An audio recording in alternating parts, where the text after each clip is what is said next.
that.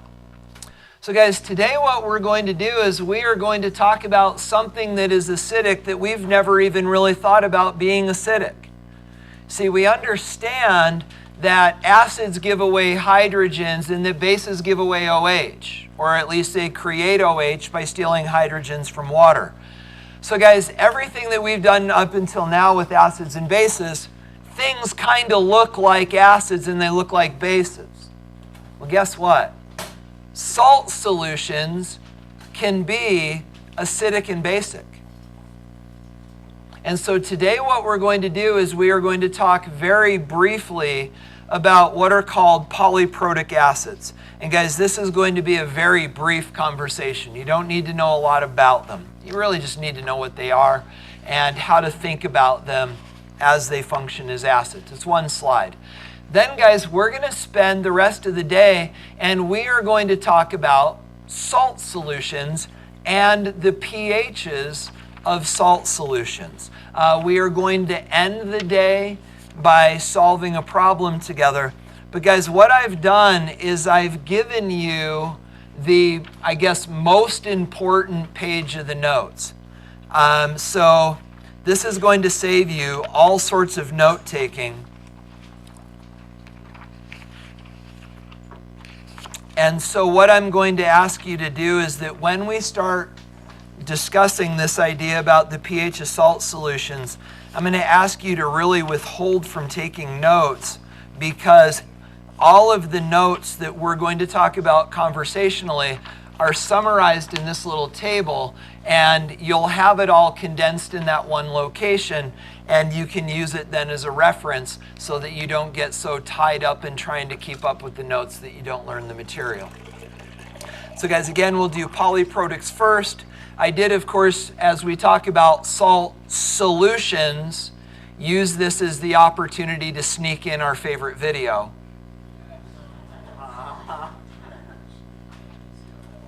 Oh yeah, the NaCl one. But guys, you're going to find out that it's actually a very appropriate time to sneak it in. So, starting with polyprotic acids.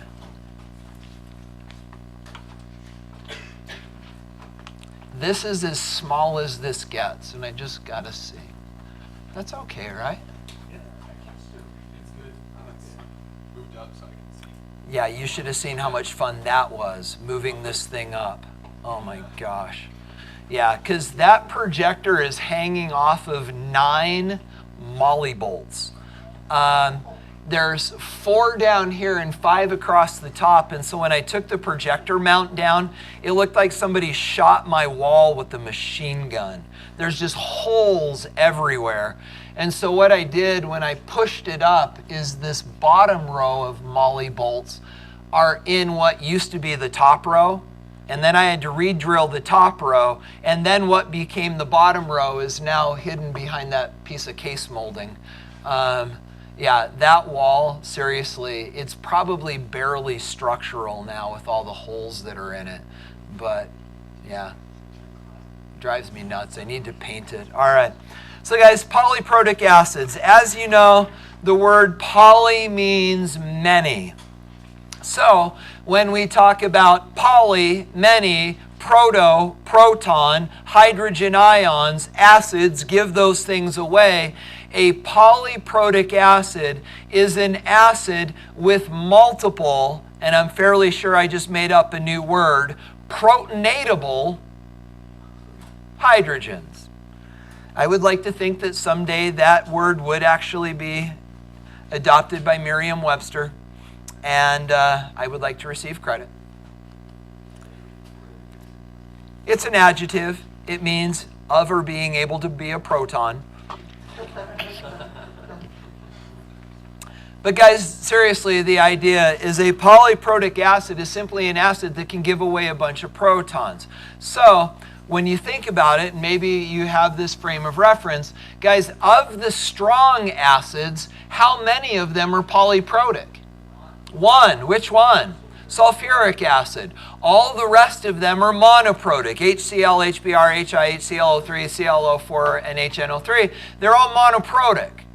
Sulfuric acid is polyprotic. And the idea is once it gives away its first proton, it has the potential to give away its second proton. So how do we think about this? Well, instead of sulfuric acid, guys, let's look at sulfurous acid, H2SO3.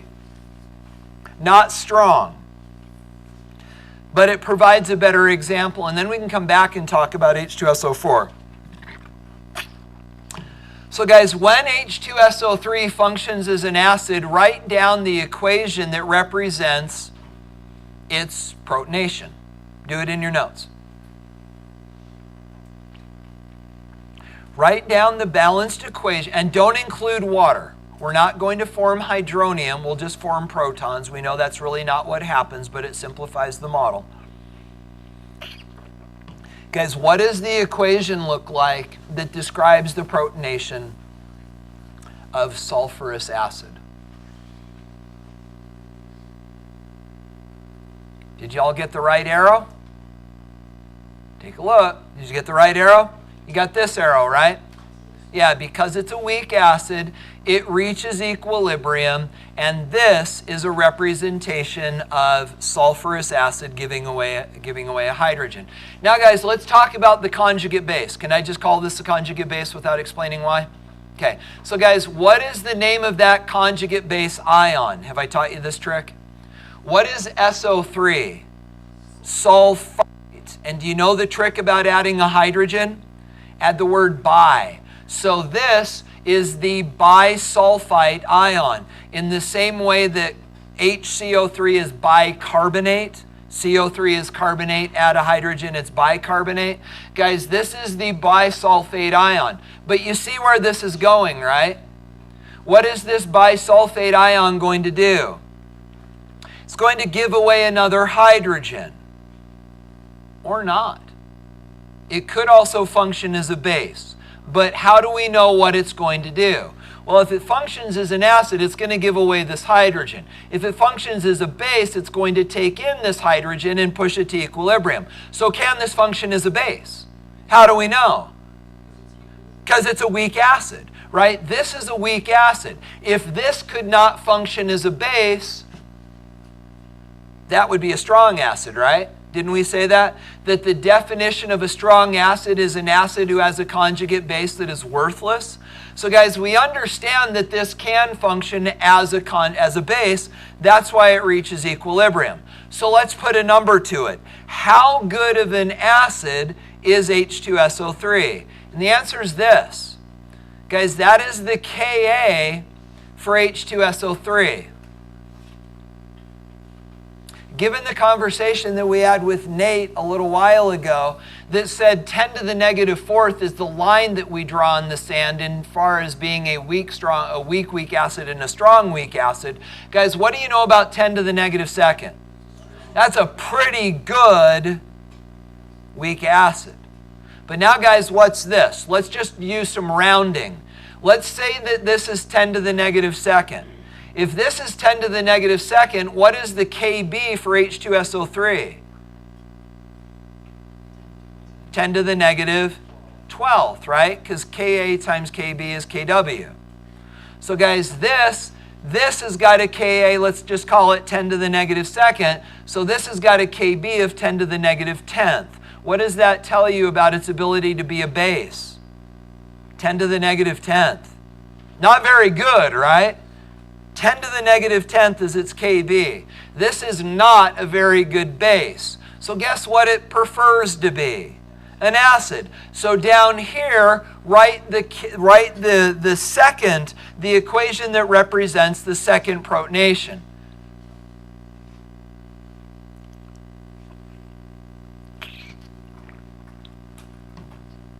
And of course you all got this.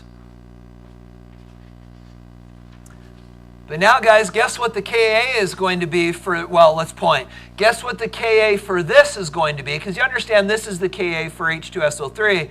What do you suppose the Ka for HSO3 minus is going to be relative to this? Bigger or smaller? Why would it be smaller? Let's talk about it. Why would this be less likely to give away hydrogens? How do you know it's weaker? What would make it less likely to give away hydrogens? It's already given away one, which does what? Gives it a negative charge, gang. And because this thing is negatively charged, it's less likely to give away positives. Makes sense, right? The Ka for this is 10 to the negative 8th. Yeah, so Ka1, can I use the word nomenclature with you?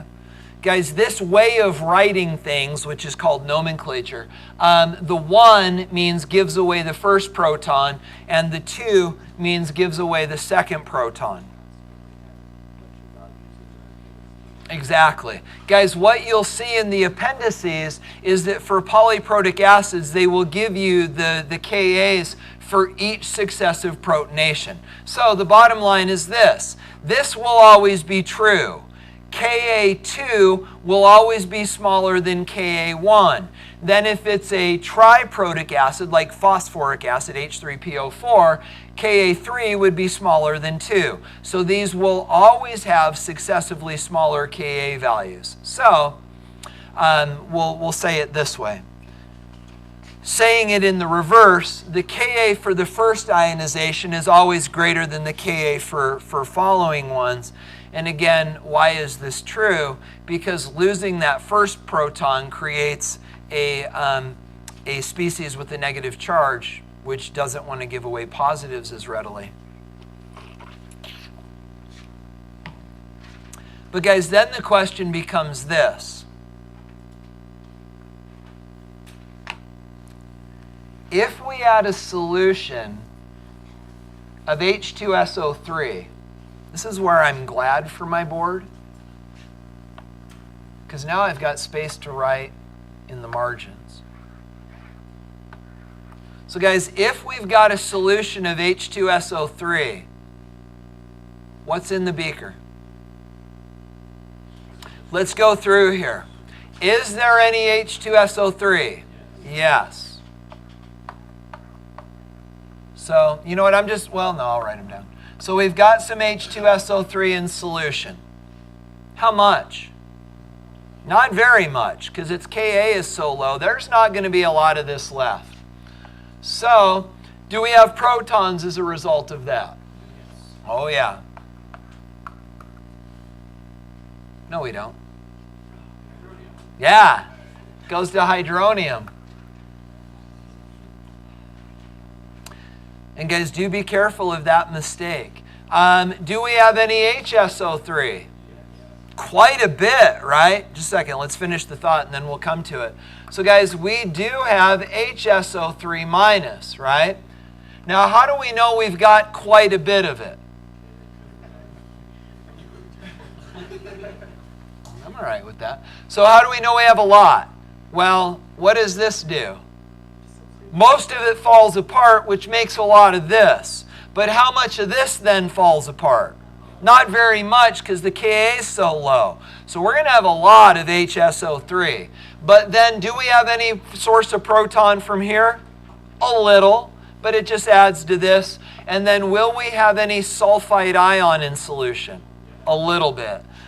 So could we then put these in order by increasing concentration? What will we have the most of?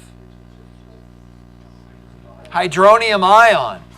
Guys, we will have the most of hydronium ion because we get a lot of it from here and a little bit of it from there.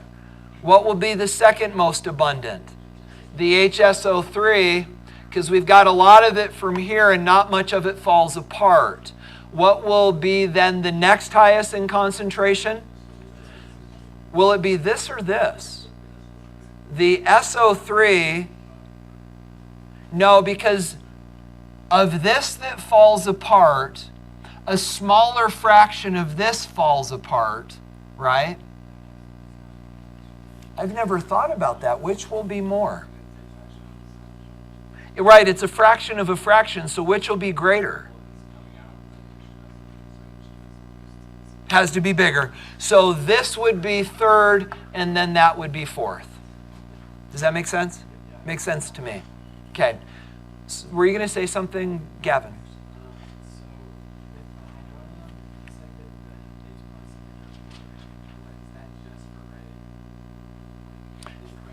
Good question. So how do you deal with this? So when we're writing balanced equations, 90% of the time we don't include the water. Frankly, the place where we do include the water is with weak bases, because weak bases can only be basic in water, right? But then what about when you're drawing pictures? And understand, this is a work in progress. This is new to AP. What we're finding from the small sample that we've got, because we've only done 2 tests on the new protocols, is that they will tell you to include water or not. In a situation like this, I'd be really disappointed if they didn't tell you to include water in your drawing, because then you would just draw protons and there aren't any protons in solution. So that would be bad. So, yeah. Okay. So then, guys, the question is this. We understand now, we understand now that we've got 2 sources of hydronium, right? We've got some hydronium that comes from here, and we've got some hydronium that comes from there. So if we ever had to figure out the pH of this solution, what would we do? Would we have to add these both together to find the pH of the solution? And the answer is not really. Guys, the reason is this. How much hydrogen do we get from here? A pant load. How much hydrogen do we get from here? Not very much. So guys, the idea is this second protonation is so weak that most of the time we can just disregard it when we're trying to figure out pH. Otherwise, we'd have to do 2 ice boxes, right? Can you imagine that? That we'd have to ice box this, then take the concentration of this and use it as the starting point for the next ice box. So the general rule then is this.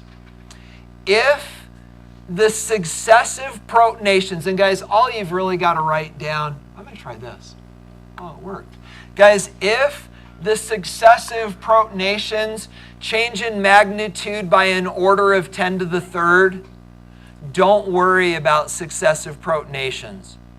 It becomes insignificant compared to the initial concentration. So these differ by a factor of 10 to the 6th. So we can disregard the second protonation. Yeah.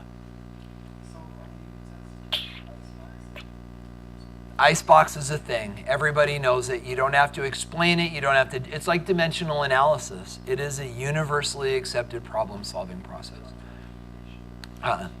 Well, you should write out ice next to it. Yeah.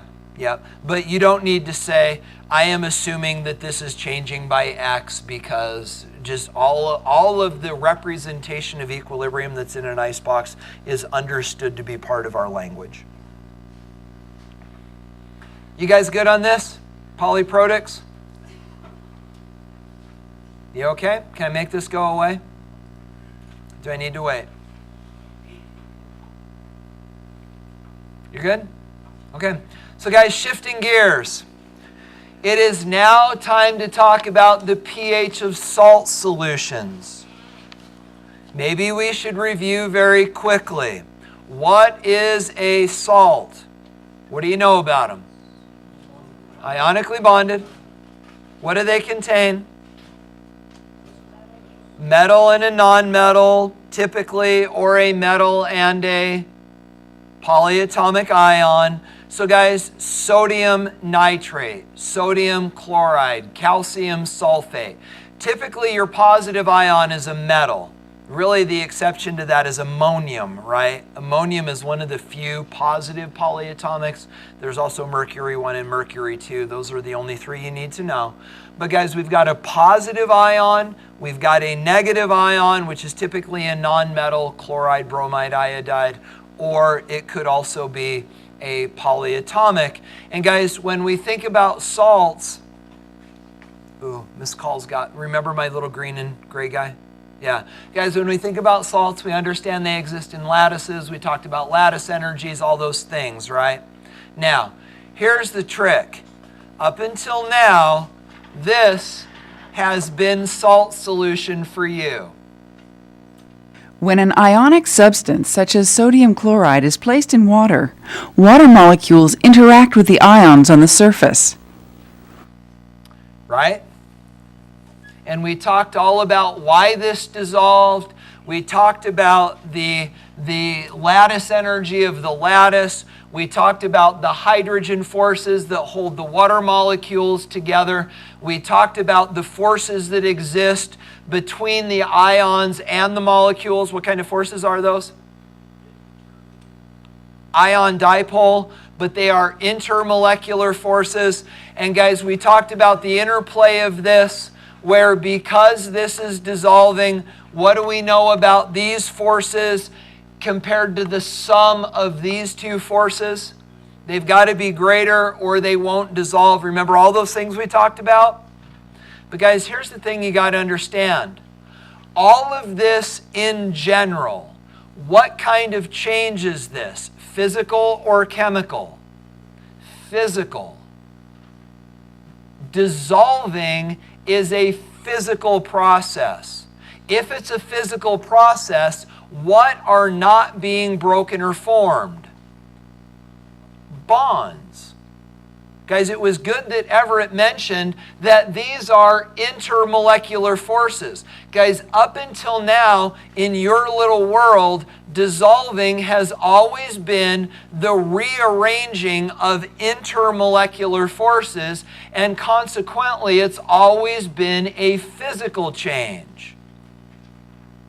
Now we're going to talk about the situation, guys, where salts just don't dissolve into the water, but they actually react with the water.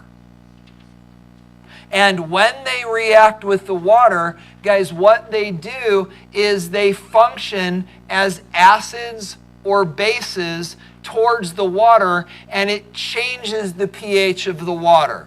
So understand, guys, the idea is this. Salts dissolve in water, unless they're insoluble, but that doesn't fit into the conversation. So salts dissolve in water. But some salts not only dissolve into water, but while they are dissolving into the water, they react with the water, and when they do that, they form acids and bases.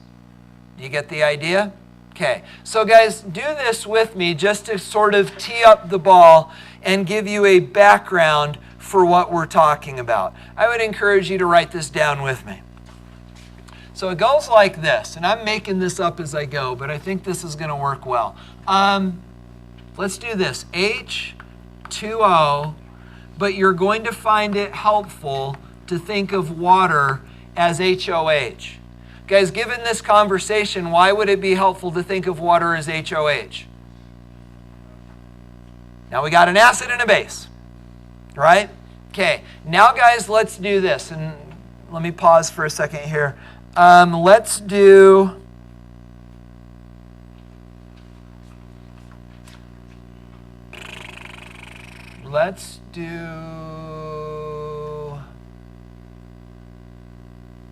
this. What would be a good choice? Magnesium.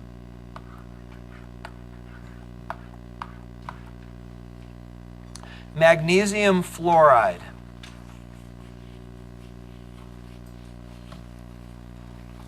Does magnesium fluoride dissolve in water?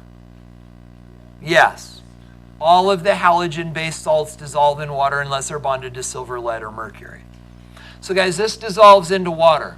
When it dissolves into water, and this seems weird, but I'd like to move it down a little bit. I'm not going to change it. I'm just going to move it. Guys, when this dissolves in water, what does it break into? Magnesiums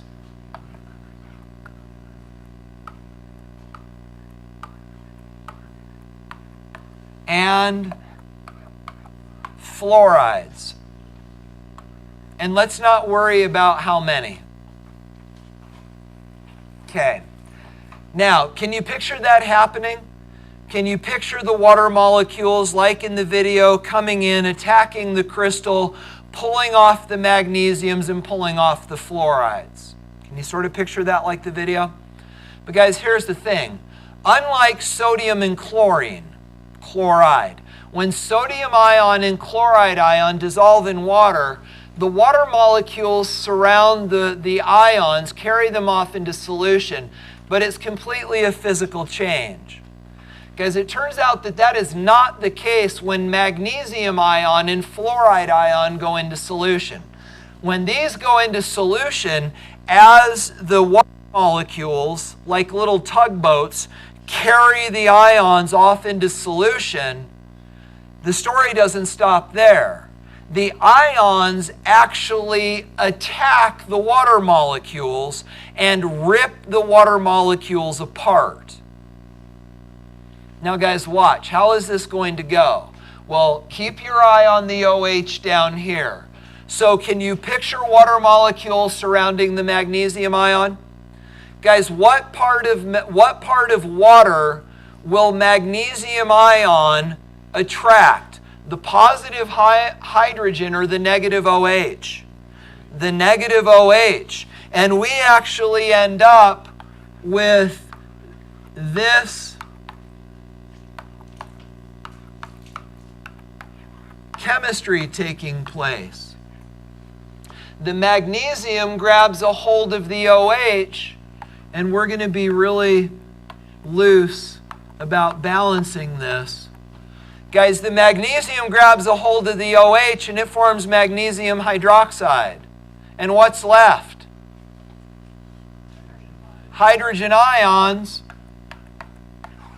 and we just made an acid. But that's only half the story. Guys, as the fluoride ion gets hauled off into water, and understand this is actually weak. But guys, as the fluoride ion gets hauled off into water, what is the fluoride ion going to grab a hold of? The positive H or the negative OH? The positive H, and that will get locked up as HF. And then guys, what's left over? Hydroxide. And that makes a base. And so guys, if we were to take magnesium fluoride and dissolve this in water, we would find out that the pH would change. The reason that the pH would change is because the magnesium ion doesn't just dissolve in water, it reacts with the water. It ties up hydroxide, leaving free protons and making the solution acidic. And the fluoride ion doesn't just dissolve with the water, it reacts with the water. It ties up protons, releasing free hydroxide and making the solution basic. Do you understand the fundamental chemistry? You okay? Here's the question. Why does this salt do this and not all salts? And guys, the answer is this. We've got to go back to some fundamental definitions. You ready? The idea would be something like this. Let's do hydrochloric acid. When hydrochloric acid goes into water, it forms hydrogens and it forms chlorides, right? Did I use the correct arrow? How do you know? Because it's strong. So guys, thinking about it the other way, what do you now know about chloride in terms of its ability to be a base? It is worthless. Now guys, let's do this. NaOH.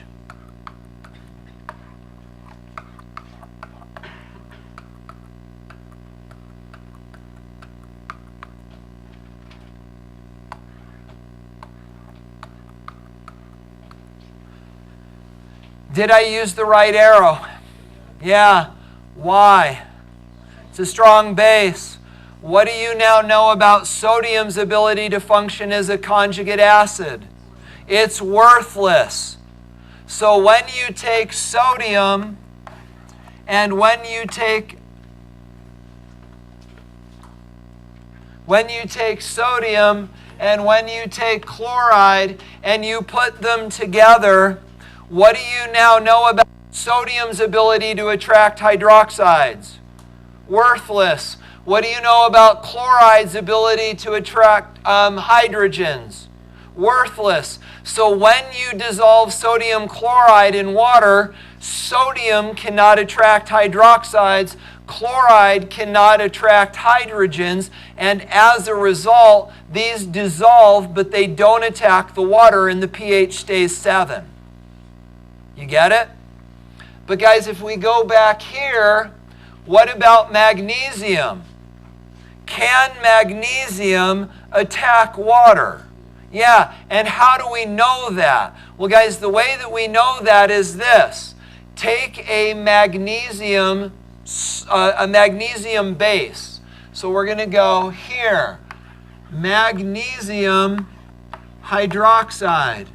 When this breaks apart, it goes magnesium and 2 hydroxides.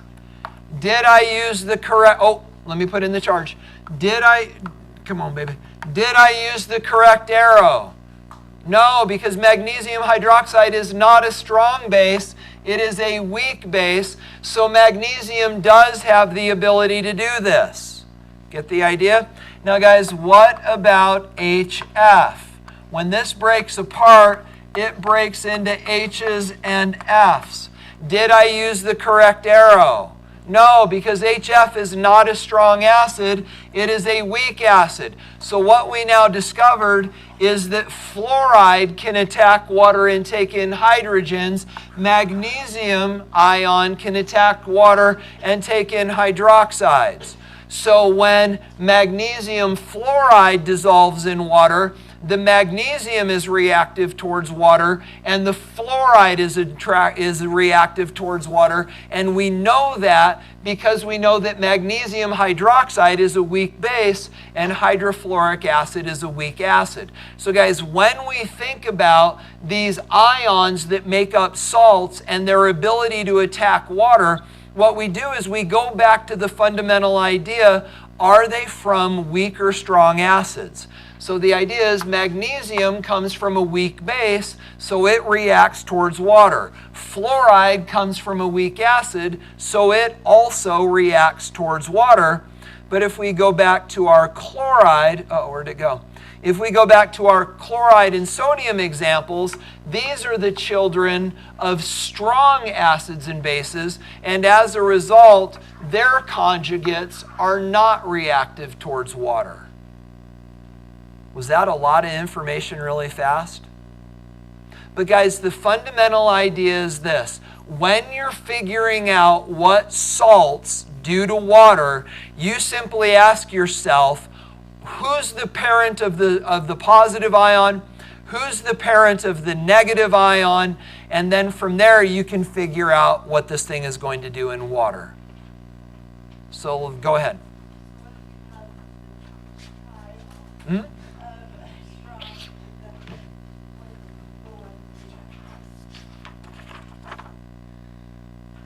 That's this table.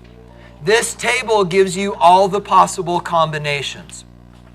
But let's do this, Vanessa, before we reference the table. Let's talk about your example. So you said the child of what? Okay, strong what? Acid or base? Okay, so strong acid. Let's pick nitrate because that is the child of nitric acid. And you want to do weak base? Let's pick copper. And let's go with copper with a charge of 1 because then it's a simple compound. Okay, so copper 1 nitrate. You dissolve copper 1 nitrate into water. You can picture the copper and the nitrates tied up in a lattice. The water molecules sweep in and tear it apart.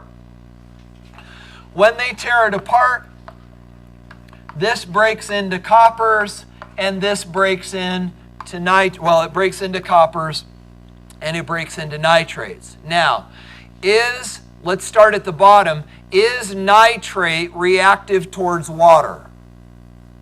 How do we know? Well, guys, the way that we know is we go over here and we have this thought. What is the acidic parent of nitrate?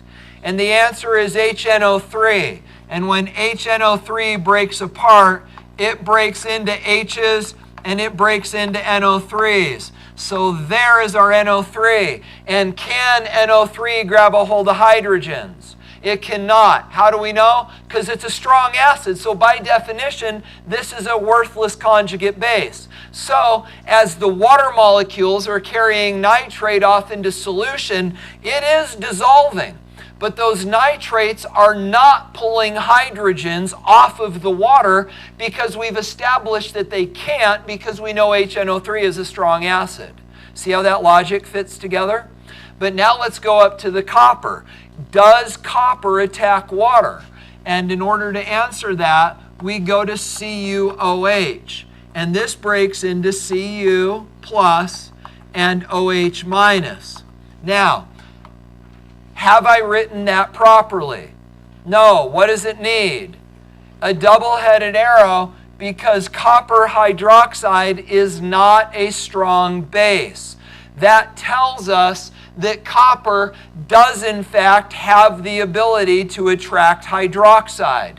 So what that means is that as the water is dissolving the copper ion is then reacting with the water.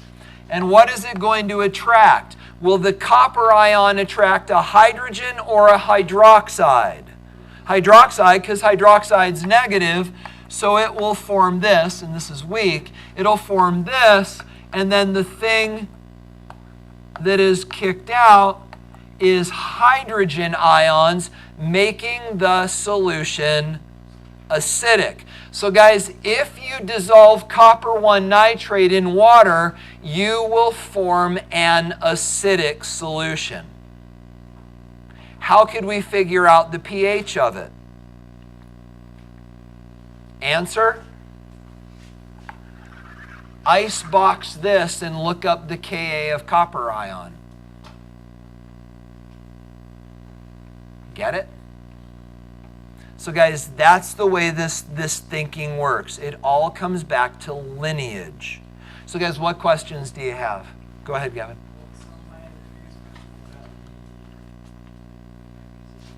Mm-hmm.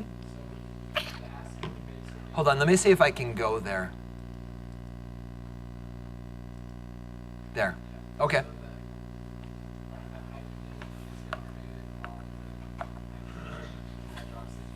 Yes. Yeah.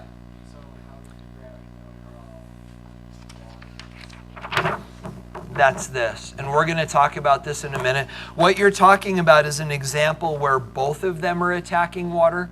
And then what you need to know is you need to know the Ka of the Kb of this and the Ka of this. And wait, the Kb of this and the Ka of that. And then by comparing the two, you can figure out which one will predominate. And we're going to look at that in just a minute. Jared. Okay. So guys, let's do this then. If you're telling me you're somewhat comfortable. These are all notes governing what we just talked about in terms of the child relationship. Let's bring that all together here. Basically, those two slides that we just skipped is everything we just did on the wall. We just did it more conversationally. So guys, the idea is this. What we do when we think about salts is we understand that a salt is... That's interesting.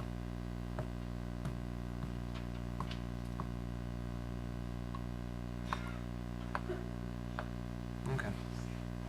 Guys, what we've established is that a salt is the combination of a cation and an anion, right? That's how we started the conversation.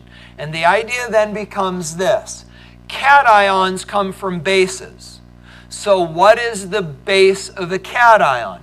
Well, what is the base of sodium? Sodium hydroxide. What is the base of calcium? Calcium hydroxide. What is the base of aluminum? Aluminum hydroxide. So when you're thinking about lineage, all you have to do is add a hydroxide to the cation, and then you can think about the base nature of the cation. Then relative to the anions come from acids. So if your anion is chloride, your parent acid is HCl. If your anion is iodide, your parent acid is HI, iodic acid. If your cation is acetate, then your parent acid is acetic acid. So just add a hydrogen to whatever the anion is. So then, guys, we've got all these possible combinations. So let's do this. So looking at the anions of acids, and guys, I know this is a lot, let me help you focus. If you're looking at the anions of acids, what do you know about that anion if it's from a strong acid? So the anion of an acid will be a conjugate base, right? So what do you know about the strength of that conjugate base if it comes from a strong acid? It's worthless. And don't write this down, but just to help you make sense of that, there's only 7 examples of that, right? Come on, baby. BrCl. This is what we're talking about. Did I miss one? Nope, that's them. So guys, those are the ions we're talking about, minus the charges. These are the anions of the strong acids. So that's what fits in that box. Well, guys, what about here? The anions of weak acids. The anions of weak acids, again, are conjugate bases. But what do we know about their strengths as conjugate bases? Are they worthless? No. And because they're not worthless, they also have the ability to attack water. Then, guys, similarly over here, we talk about the cations of the strong bases. The cations of the strong bases are conjugate acids. And are they worthless if they come from the strong bases? Yeah. And which ones are we talking about? Group 1 and heavy group 2s, right? And then all of the other metal ions will be from the weak bases, and because they are weak, they are not worthless, and therefore they can attack water. You get the idea behind it? Okay, so guys, these then are all the possible combinations. Goes like this. So first of all, the cations of strong bases. They are worthless conjugate acids. So some metal ion X, and you've got this all in front of you, when that gets together with water, it does not accept a hydroxide. Very excited that I found the yields with the line through it. It does not yield. This reaction does not take place, and pH is not affected, and that is only the group 1 and heavy group 2 metals. Now guys, what about the cations that come from the weak bases? Well, these metals do attack water, forming some XOH base and then releasing protons. That release of protons forms an acidic solution, making the pH less than 7, and examples of that are just metal ions that aren't group 1 or heavy group 2, and then of course ammonium. You good there? Then going across the top, the anions of the acids. So these, if they're strong acids, are worthless, again meaning that these do not have the ability to attack water. And again, there are 7 examples of those: chloride, nitrate, ClO3, ClO4, HSO4, the list. So then what about all the other anions? Well, guys, these anions by definition are the children of weak acids, meaning we understand that they do function as conjugate bases. When they do, they take in a hydrogen from the water, releasing hydroxide and making a base, or making a solution that would then be basic. You get the idea? So now let's talk about the combinations. What if we have a salt that is the product of a strong partnership, like NaCl or SrNO3 or KBr? Well, guys, when these break apart, let's just look at the example of KBr. When this breaks apart, it breaks into K, and it breaks into Br. Does K attack water? How do you know? Because K is the child of KOH. KOH is a strong base. Therefore, we know that K does not attract hydroxide, so this does not attack water. What about bromide? Does it attack water? No, it is the child of the strong acid HBr. So HBr is a strong acid, tells us that Br can't take in protons. This also does not attack water. As a result, the pH of this solution would be 7. What do we need to talk about? You okay? Okay, then let's go one to the right. What if we have the cation from a strong base? Again, group 1 or heavy group 2, or the anion from a weak acid. So sodium fluoride, strong weak. Barium sulfite, strong weak. Lithium acetate, strong weak. Well, guys, what do we know about these cations? Do the cations attack water? They do not. So, guys, these dudes do not attack water. But what about the anions? The anions do attack water, and when they do, they remove a hydrogen from the water, releasing OH and making a basic solution. You okay? Then, guys, similarly, when we go down here, now we've got a strong weak combination. So now our anions come from strong components, so they do not attract or attack water. But our positive components, our cations, are now from weak bases. And these guys do attack water. When they do, they will take in hydroxides, leaving protons, and the leaving behind of protons creates an acidic solution. Are you glad I printed this for you? And then, guys, finally, what if we've got weak-weak?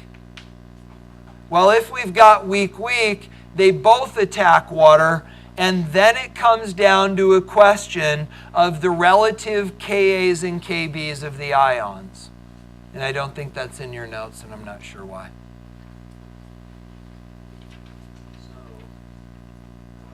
So I look up whether certain salts dissolve like you often say hydrolyzes.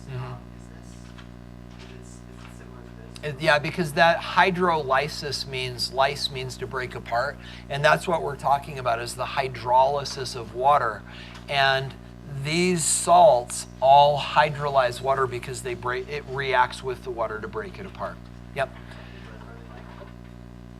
Let's leave it at that. We can keep, they also dissolve, but they also react. Yep. So guys, where is this headed? This is right off the AP test, 6 or 7 years ago. It says this: list the following solutions in order of increasing pH. You've got 5 minutes to think through it.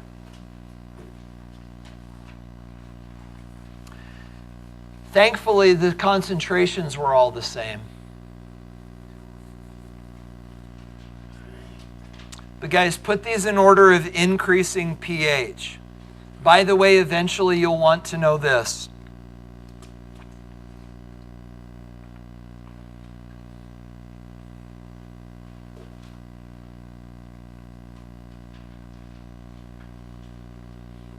The disadvantage that you have right now over the actual test is that on the actual test you'd have these written down in front of you.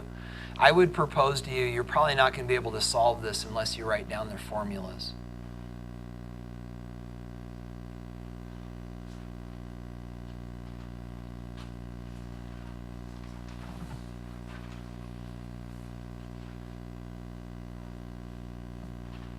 Because as you're getting started on this, let me make a suggestion.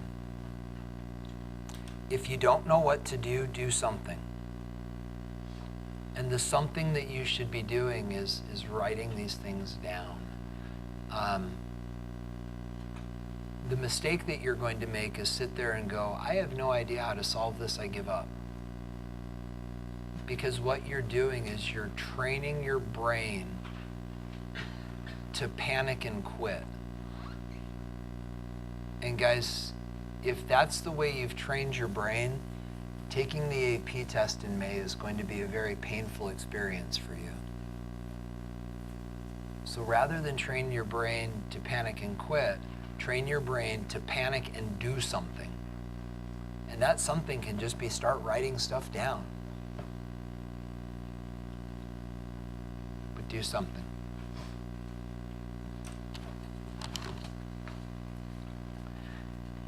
As you're doing this, guys, just to be efficient, I know that you can listen. These are the people that are staying for Pride. Let's not make it conversational. Everett, you're going to stay. Josh Buss, you're going to stay. Nathan, you're going to stay. Spencer, you have an I in math. Heath, Alex, you're going to stay. Vanessa, you're going to stay. Spencer Miller, you're staying. McKay, you're staying. Parker, you're staying. That's it.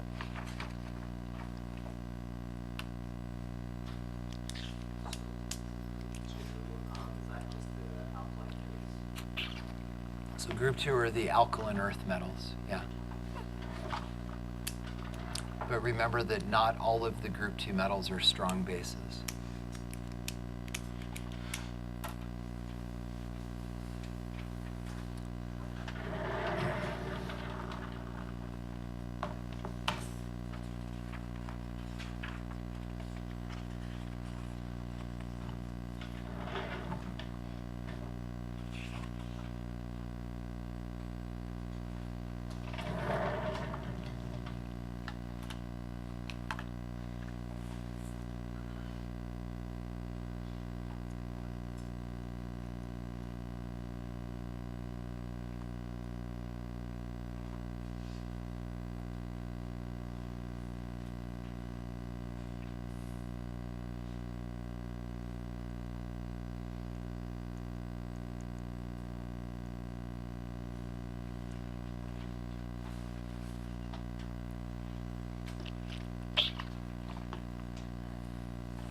So guys, let's go for another minute.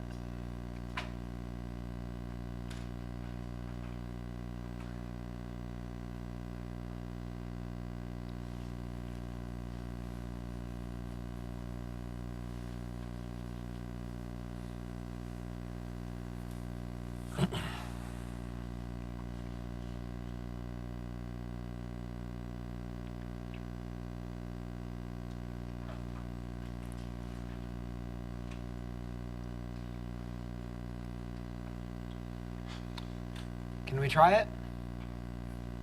So guys, this is what I did. I wrote it crosswise. It just made more sense to me to do it like this. And then the understanding is that for us to figure out the pHs of these salt solutions, it becomes a question of lineage. We need to know where these ions came from, which will then give us an indication of what they do to water or not. So guys, looking at this first one, and we look at cobalt. Where does cobalt come from? Cobalt hydroxide. Now, is cobalt hydroxide a strong base? No. What does that mean? It messes around with water. Now, ClO4. Where does it come from? The acid HClO4. Is it strong? It is. Therefore, it does not mess around with water. Let's keep going. Rubidium. Rubidium comes from rubidium hydroxide. Is that a strong base? Interestingly, it is. It's, where'd it go? Element number 37. It is a group 1 metal and therefore forms a strong base. So this does not mess around with water. Now what about CN? Its parent is HCN. Is it a strong acid? No, so it messes around with water. Strontium comes from strontium hydroxide. Is strontium hydroxide strong? Yes. So this does not mess around with water. Nitrate comes from HNO3, strong acid, so it does not mess around with water.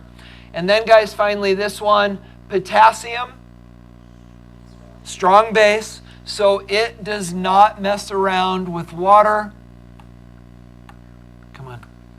And then acetate, that is acetate, by the way, CH3COO, just written differently.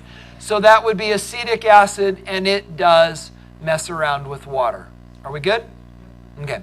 So now, guys, the question becomes this.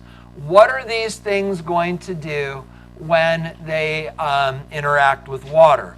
Well, this is the easy fruit, right? Nothing. So that's going to remain pH 7.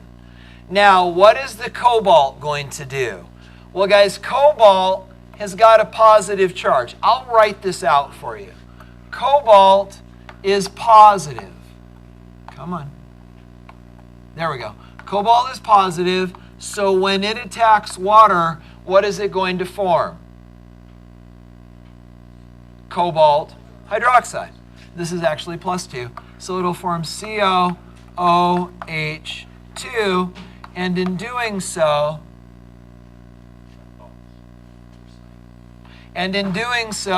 it will release protons. So what is the pH of this?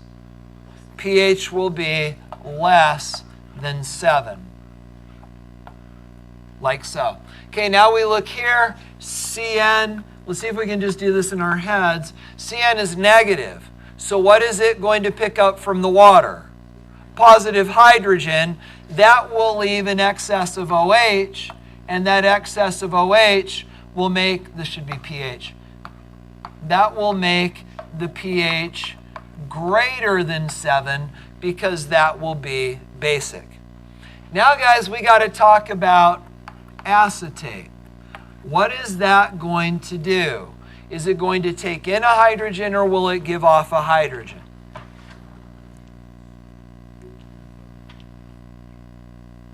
What's it going to do? Let's do this differently. Let's do this. Will the acetate attack water? Yeah. So when it attacks water, sorry, I didn't ask that very well. When it attacks the water, what's it going to do? Take in a hydrogen or take in an OH? There we go. Take in a hydrogen, which means we're going to have an excess of OH, and that will then create a pH greater than 7. So putting these in order, was it increasing pH? Okay. The lowest is going to be below 7. So that would be A. And then next would be this. But guys, both of those is going to be greater than 7. So which one is greater than the other greater than 7? Guys, the way to know is this. We need to know their Ka values. But we really don't need to know what Ka is doing. Because CN is acting as a base. And acetate is acting as a base. So we don't need to know the Kas of the parent acids. We need to know the Kbs of the conjugates. So guys, you ready for this? Here's the idea. Let's do it qualitatively. Ka times Kb is equal to Kw. And what that tells us is the larger the Ka of the acid, the smaller the Kb of the base. So guys, which one of these acids is stronger? The parent acid of this or the parent acid of CN? Which parent acid is stronger? The parent acid of this. So this has the stronger parent acid, therefore it will have the weaker Kb of the base. Does that make sense?